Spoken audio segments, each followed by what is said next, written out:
नमस्कार, देखते रहिए खास समाचार। नागौर जिले के उपखंड क्षेत्र रियाबड़ी के ग्राम आलनियावास में ग्राम पंचायत में एक विशेष मीटिंग का आयोजन रखा गया। इस सभा में सभी ग्राम से पधारे हुए गणमान्य लोग के साथ लूनी नदी के बारे में विचार विमर्श किया। जनता के साथ लूनी नदी में पानी नहीं आने के कारण कई प्रकार की विकट समस्या भी देखने को मिली है और इस क्षेत्र में बाहर से पधार रही हुई टीम ने सर्वे करने के बाद हर जगह अवैध खनन, पेड़ों की कटाई, जगह जगह पर कई प्रकार की समस्या को देखकर उन्होंने विशेष तौर पर अपने इलाके के बारे में कई प्रकार की असुविधा के बारे में बताया कि अगर लूनी नदी में पानी की कमी के कारण आसपास के क्षेत्र वासियों को भारी नुकसान सहना पड़ रहा है और आने वाले समय में इससे भी भारी नुकसान हो सकता है। वो भी इस अध्ययन में आया। दूसरा उद्देश्य ये था कि लूनी नदी सूख गई, ये सब आप लोग कहते थे, पर सूखने के कारण क्या है के बारे में यदि मैं बताऊं, जैसे मैंने पहले भी कहा 1980 से 2000 के दशक में किस तरह से परिवर्तन आए और फिर 2000 में नक्शे में जो बड़े हिस्से को पुनर्निर्मित करने का आज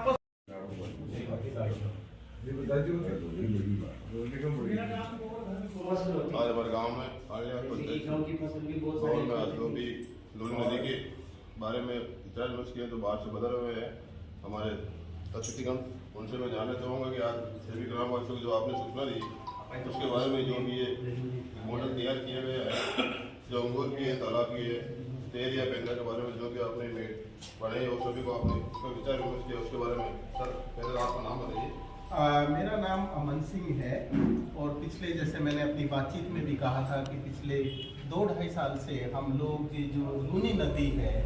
इस पे अध्ययन कर रहे थे। लगभग 50 गांव में जाके लोगों के साथ बैठ के बातचीत करके कि जो लूनी का स्वरूप है पिछले 70 सालों में किस तरह से बदला है, क्या क्या बदलाव आए हैं, क्या क्या चुनौतियाँ पैदा हुई हैं, खेती में क्या परिवर्तन आए हैं, मवेशी को लेकर क्या क्या परिवर्तन आए हैं। तो ये आज मुख्यतः हम यहाँ समुदाय के साथ बैठकर उस अनुभव को साझा कर रहे थे जो हमारे इस अध्ययन से निकलकर बिंदु आए हैं, तो उनको हमने साझा किया और कुछ बातें आगे की रणनीति बनाने के लिए यहाँ पर बातचीत हुई। आज मैम आपका क्या नाम है, कहाँ से पता है? मेरा नाम है, मैं फाउंडेशन फॉर इकोलॉजिकल सिक्योरिटी हूँ और सांगलात भूमि के रखरखाव और प्रबंधन में यहाँ भीलवाड़ा जिले में, प्रतापगढ़ जिले में, उदयपुर में कैसे समुदाय के लोग आपस में मिलकर पंचायती राज अधिनियम 1996 के नियम 170(1) के तहत चरागाह विकास समिति के गठन करके कैसे प्रबंधन और रखरखाव करते हैं वो अनुभव हमने साझा किया। मैं प्रोफेसर पुरनेंदु काबूली, मैं रिटायर्ड यूनिवर्सिटी आदिमपुर यूनिवर्सिटी प्रोफेसर था और मैं कई साल से लूनी पे रिसर्च कर रहा हूँ। अब हमें लग रहा है कि हमारा एक रिसर्च का पीरियड जो होता है वो अब एक पॉइंट पे आ गया जब हमें काफ़ी अच्छी समझ आ गई है। अब ये नेक्स्ट स्टेप जो होता है इसका वो है कि हम इसके बारे में करें क्या। तो हमारी पहली सोच ये है कि आप अकेले कुछ नहीं कर सकते हो, ऊपर से आदेश से कुछ नहीं कर सकते हो, जुड़ना पड़ेगा लोगों के साथ। और आज की जो मीटिंग है वो मैं मानता हूँ कि अगले कदम, अगले स्टेप हमारा शुरुआत है आज। और जिस तरह से लोग आए, औरतें आई, आदमी लोग आए, जवान लोग आए, बुजुर्ग आए, मैं बहुत उत्साहित हूँ कि अगले साल भर में हम लोग ज़रूर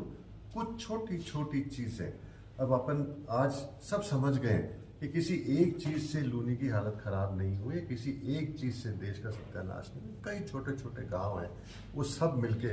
हमें इस हालत पे लाए हैं। और उसका जवाब कोई एक जवाब नहीं है, कोई एक चाबी नहीं है अपने पास। जैसे सरपंच जी ने कहा, हमें छोटी सी चीज़ से शुरू करना चाहिए और मैं सोचता हूँ कि शायद अगले साल में हम 2-3 और ऐसे मीटिंग करेंगे, अलग गाँव में मीटिंग करेंगे और आप लोगों का साथ होगा तो आगे बढ़ेंगे। बहुत बहुत धन्यवाद। और हमारे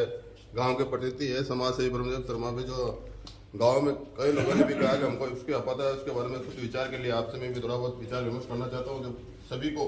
गाँव के हित के लिए ये सूचना जो बाहर से भी पता है, ये कमेटी है उन्होंने भी दिया, उसके बारे में आप थोड़ा विचार व्यक्त करें और अपने गाँव की जनता को विशेष तौर पर ज्ञान दें कि इसके बारे में सोच विचार करना चाहिए। आज ये जो ग्रुप आए हैं, इन लोगों ने जो बात रखी, मेरे से थोड़ी पहले बात की, प्रोफेसर सर से मैं बहुत ज़्यादा प्रभावित हुआ। इन्होंने कहा था कि मैं अंगोर, गोचर और औरन पे रिसर्च कर रहा हूँ और इसको कैसे बचाया जाए, उसके लिए इन्होंने मेरे से काफ़ी लंबे टाइम से हम चर्चा कर रहे हैं, आज ही नहीं, स्पेशली पहले भी हमारे बीच में चर्चाएं काफ़ी हुई है। ये जो प्रयास है वो इस आज के 50 साल पहले जो प्रगति थी, 50 साल पहले जो लोग जीवन यापन करते थे उसकी ओर ढालने का प्रयास है। जहाँ कोई बीमारी नहीं थी, जहाँ किसी प्रकार का कुछ भी नहीं था, आज वनस्पति को नुकसान हो रहा है,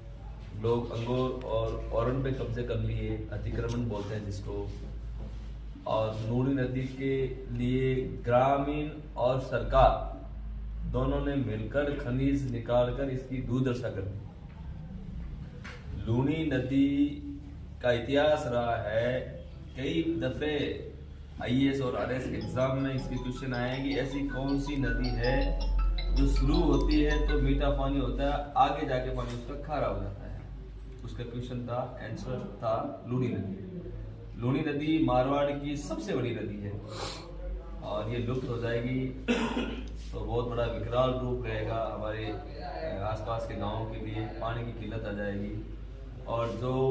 पहले लोग कहते थे कि जैसलमेर बाड़मेर साइड में औरतें 40 किलोमीटर दूर से सर पर मटकी रख कर पानी लाती है, वैसी स्थिति देखने को मिल सकती है। मेरा ये प्रयास रहेगा ग्रामीणों के द्वारा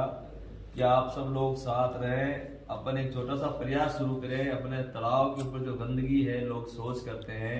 या तालाब में जो पानी आ रहा है उसकी रुकावट का जो रास्ता है उसको खोलें और इसको अच्छा बनाएं। जय हिंद। और मैं कि आपसे ये भी निवेदन करूँगा कि जैसे आने वाले समय में आप गांव की स्पेशल तौर पर मीटिंग रखिए और गांव में जो भी कार्य है स्वच्छता के लिए उसके भी आप बहुत विशेष ध्यान, और आगे भी आपने बहुत प्रयास किए, उसके लिए मैं बहुत बहुत धन्यवाद। इसके बारे में थोड़ा विचार कीजिए। मीटिंग रखने की आवश्यकता नहीं है, आप लोग सार्वजनिक हितार्थ काम के लिए मुझे कभी भी बताएं, मैं आपको आर्थिक शारीरिक मदद देने के लिए तैयार हूँ। बहुत बहुत धन्यवाद है, आपने बहुत अच्छी बात की, इसीलिए मैं अपने बोले को विराम देता हूँ।